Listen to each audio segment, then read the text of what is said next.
So hello everybody, नमस्कार। कैसे हैं आप सब? आशा करता हूं सब अच्छे से होंगे। कि हमारे किन्नौर में हर तरह के ज्ञानविद लोग हैं, लेकिन आगे आके बोलता कोई नहीं है या उस पे काम कोई नहीं करता है। तो प्लीज लास्ट तक बने रहिएगा, कोई जाइएगा। जनजातियों को इम्पैक्ट कर सकता है जो फॉरेस्ट कंजर्वेशन एक्ट है 1980 का। इसमें जैसे हम देखते हैं कि जो FCA है, फॉरेस्ट कंजर्वेशन एक्ट 1980, और अभी जो ये अमेंडमेंट हो रहा है, जो फॉरेस्ट कंजर्वेशन एक्ट जो अमेंडमेंट हो रहा है 2023 वाला, जिसका जो है पार्लियामेंट में जो लोकसभा से ये अभी 26 तारीख को ये पास हो चुका है और ये राज्यसभा में गया है। तो मोस्ट प्रोबेबली लगता है कि ये पास हो जाएगा, क्योंकि बहुत ज़्यादा इसमें मणिपुर वाले ये जो इंसिडेंट को देखते हुए इस पर बहुत ज़्यादा डिबेट नहीं हो पाई है पार्लियामेंट में। इसमें सबसे मेन जो हमारा जो ट्राइबल राइट्स के साथ जो हमारा FRA है, आपका पैसा एक्ट है, और इवन जो हमारे स्टेट का भी है जो transfer of land regulation act 1968 है, उसमें जो ग्राम सभा से जो एक NOC लेने का जो प्रोविज़न था, कंसेंट लेने का, उनसे कंसल्टेशन का, उसको ख़त्म करने का ये एक सबसे बड़ा जो डर है, वो जो FRA और पैसा एक्ट में जो ग्राम सभा से जो कंसेंट लेना था, तो वो इसमें जो है निकाल दिया गया है। तो ये सबसे बड़ा इसमें जो डर है FCA जो अभी जो अमेंडमेंट हो रहा है और इसका, और पहले जो फॉरेस्ट कंजर्वेशन एक्ट 1980 वाला था, 80 वाला, उसके बाद जो है फॉरेस्ट राइट एक्ट 2006 का जो है 2008 में जब पूरे देश में लागू हुआ, तो 30 जुलाई 2009 को एक लेटर जो है सारे चीफ सेक्रेटरीज़ को, सारे स्टेट्स को, ministry of environment and forest ने जो है एक लेटर इशू किया, जिसमें जो है ये फॉरेस्ट और जो इन्वायरमेंट क्लियरेंस जो प्रोजेक्ट वाले हैं, जो भी जिस तरह की भी डेवलपमेंटल एक्टिविटीज़ के लिए वो क्लियरेंस जब लेना था, तो उससे पहले उन लोगों ने ये इसमें क्लियर कट ये लिखा था कि भी आपको जो है इसमें FRA का कंप्लाइंस जो है आपको लेना ज़रूरी है।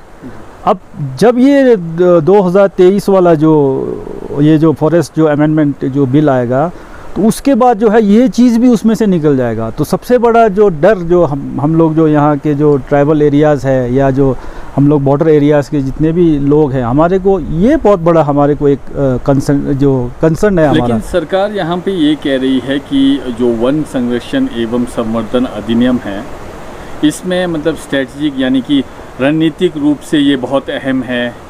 इसमें मतलब जो भी चीज़ है परियोजनाओं को तेज़ी से लाने के लिए, तो इसमें आपत्ति क्या है? ये तो अच्छा है ना डिफेंस के लिए, मतलब हमारे डिफेंस पर्पस के लिए। हाँ, इसमें जो है इसको डिफेंस का जहाँ तक मसला है, नेशनल सिक्योरिटी का जो मसला है, इसमें नो डाउट कि नेशनल सिक्योरिटी का जहाँ पे भी बात आता है, वहाँ पे कभी भी बॉर्डर एरियाज़ के जो हमारे ट्राइबल एरियाज़ के लोगों ने इसका कभी विरोध नहीं किया है। इसके लिए जो लैंड एक्विजिशन के जो भी प्रोसेस है, उसमें ऐसा हुआ नहीं है कि जो डिफेंस पर्पस के लिए जो लैंड लिया जा रहा है उसके लिए वहाँ के लोगों ने अपोज किया हो, ऐसा कुछ है नहीं। पर इसमें जो एक सबसे बड़ा जो चीज़ है इसमें, जैसा LAC और LOC के साथ लगते हुए जो 100 किलोमीटर के जो एरिया में आपको इस क्लियरेंस की ज़रूरत ही नहीं है, फॉरेस्ट क्लियरेंस की ज़रूरत ही नहीं है आपको। क्लियरेंस जब लेना ही नहीं है, तो इसमें डिफेंस और बहुत सारे जो लीनियर प्रोजेक्ट्स के नाम पे जो पूरे के पूरे 100 किलोमीटर में तो पूरा का पूरा एरिया आ जाएगा, आधा हिमाचल आ जाएगा, नॉर्थ ईस्ट का पूरा एरिया आ जाएगा। तो पूरा हिमालयी जो क्षेत्र है और जो नॉर्थ ईस्ट का पूरा क्षेत्र है, ये उस 100 किलोमीटर के एम्बिट में पूरा आएगा। तो वहाँ पे डिफेंस और जो लीनियर प्रोजेक्ट के नाम पे ठीक है, वो उसमें जो है डेवलपमेंट में जो है थोड़ा सा उसमें पेस आएगा काम में, परंतु वहाँ के जो कंजर्वेशन और जैसे इसका जो नाम है, जो संवर्धन है, जो ऑगमेंटेशन है ना, तो इसमें किस तरह से वो संरक्षण कर पाएगी, ये एक बहुत बड़ा चीज़ है। वो तो एक तरह से जो है खुला छूट दिया जा रहा है कि भाई डेवलपमेंटल एक्टिविटीज़ के लिए, और डिफेंस और जो ये लीनियर प्रोजेक्ट है इसके नाम पे। और इसके साथ साथ आप इसमें देखेंगे इको टूरिज़म एक बहुत बड़ा चीज़ इन्होंने दिया है, उसको भी एग्जेम्पशन देगा। इको टूरिज़म है इसमें, बाकी इसमें सिल्वी कल्चर है।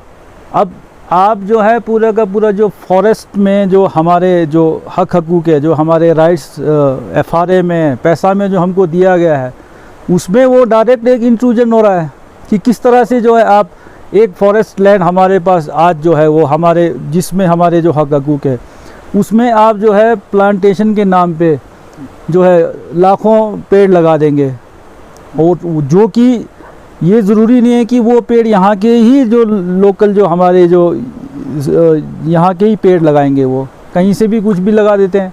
जैसे बहुत जगह पे देखा गया है, अगर आप पास्ट में इनका प्लांटेशन का रिकॉर्ड वगैरह देखेंगे तो रूमिनिया लगा देते हैं जो कि यहाँ का स्पीशीज़ नहीं है, या फिर ये यूकेलिप्टस लगा देते हैं जो यहाँ का स्पीशीज़ नहीं है।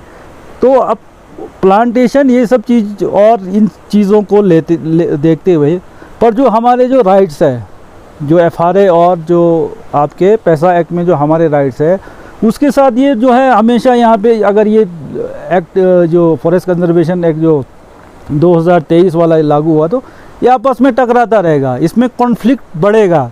और जो आज सरकार है, केंद्र की सरकार है या जो स्टेट की भी सरकार है, तो इन लोगों सबका यही मानना है कि भी बॉर्डर एरियाज़ में, चाहे वो वाइब्रेंट विलेज के नाम पे हो, चाहे वो बॉर्डर एरियाज़ के डेवलपमेंट के नाम पे हो, तो लोगों का जब इस कानून के साथ जो है अपने राइट्स और जो ये जो कानून आएगा इसमें जब कॉन्फ्लिक्ट होगा तो वो पर्पस भी तो एक तरफ से सॉल्व नहीं होता है, लोगों में रिजेंटमेंट बढ़ेगा। जब आप उनके अधिकारों पे जो है एक प्रहार कर रहे हैं इस एक्ट को लाकर, तो ये देखना पड़ेगा फ्यूचर में कि इससे कितना कॉन्फ्लिक्ट आपस में बढ़ेगा। रिसेंटली नोतोड से संबंधित सरकार ने राज्यपाल के पास भेजा है कि मतलब इसे मतलब नोतोड को मतलब दे दिया जाए आप लोगों को। उस संबंध में मतलब FCA कोई रोल प्ले करता है, FCA का कोई संबंध है? बिल्कुल बिल्कुल, नोतोड जो बंद हुआ है वो FCA की वजह से ही हुआ था।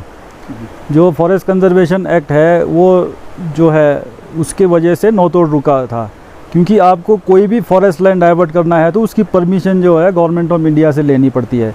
तो इस वजह से ये नोतोड जो है सब बंद हो गया था। तो एक बार 2014 में और 2017 में दो बार जो है 2-2 साल के लिए FCA सस्पेंड कर जो है नोतोड बहाल किया गया था, परंतु उसमें कुछ जो कंडीशंस उसके साथ लगे थे उसकी वजह से इसका लोगों को इसका फ़ायदा नहीं मिल पाया था। जो 400-500 लोग जिनको जो पट्टे दिए थे, तो सिर्फ वही जिनके मतलब पट्टे साइन होने थे उनको ही दे पाए थे, पर इसको एक लार्जर उसको जो है पूरे लोगों को जो है उसको इसका ये नहीं मिला था। इसमें अभी जो है रिसेंटली कैबिनेट ने इसको जो है पास करके जो भेजा है नोतोड को, तो ये अभी महामहिम गवर्नर के पास इसमें जाएगा।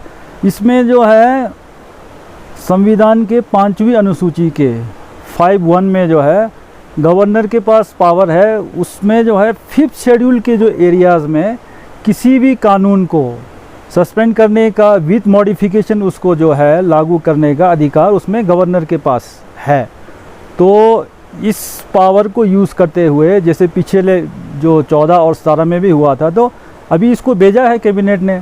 नो डाउट ये एक बहुत अच्छा एक कदम है। हमारे माननीय जगत सिंह नेगी जी हैं जो हमारे यहाँ से MLA भी हैं और रेवेन्यू मिनिस्टर हैं, ट्राइबल मिनिस्टर है, उनका एक अच्छा इनिशिएटिव है, पर देखना होगा कि इसमें गवर्नर जो है इसको जल्दी से जल्दी करे। और इसमें जो पिछले बार जो है 2014 और 17 में जो कंडीशंस लगे थे, जैसे पेरेनियल वाटर बॉडी से 1 किलोमीटर दूर होना चाहिए, और पहले 14 वाले में तो ये भी था कि एक भी पेड़ नहीं होना चाहिए। उसके बाद जो 17 वाला है उसमें था कि चंक ऑफ लैंड एक आइडेंटिफाई करेंगे।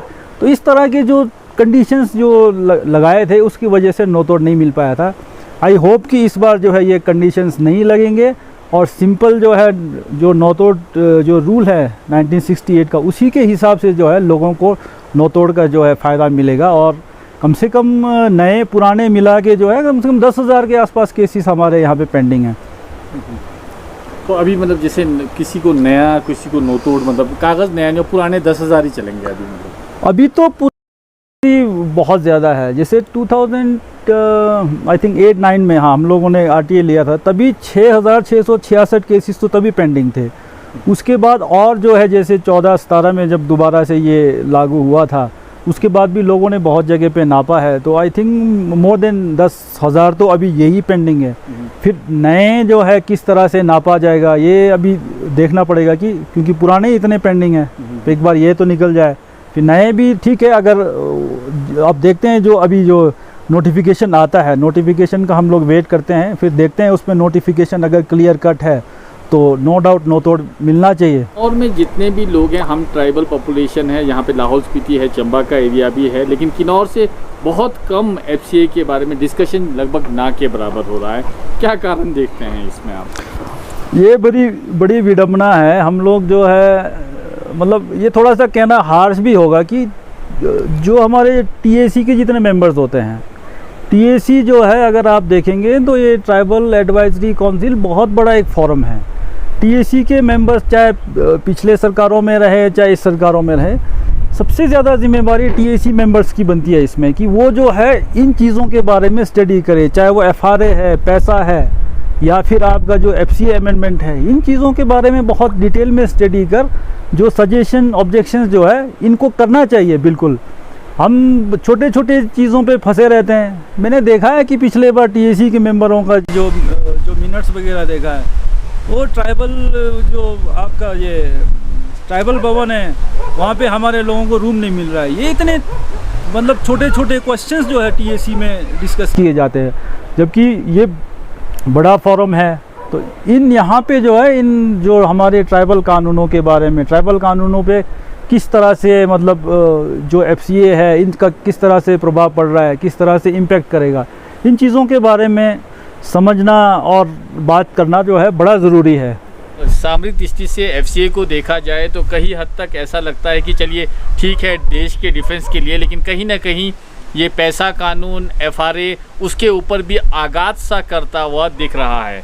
टोटल जो आपके इसमें 1309 के आसपास 1309 के आसपास ज्ञापन गए थे, उनमें से 5 डिसेंट नोट्स थे और उन्हें कंसिडरेशन में जॉइंट कमेटी की बात कर रहा हूँ, रखा गया नहीं रखा गया वो तो हम नहीं जानते हैं, लेकिन किन्नौर की तरफ से जो लोग ग्राउंड पे काम कर रहे हैं वो कहीं हद तक ये मानते हैं कि ठीक है डिफेंस पर्पस के लिए है कोई बात नहीं, लेकिन इम्पोर्टेंट फैक्टर ये है कि उनके लिए जो कानून बनाए गए हैं, बहुत सारे कानून हैं, विशेषकर FRA और पैसा, कहीं उस पे उसका मतलब जो अतिक्रमण ना हो और in future it might harm us.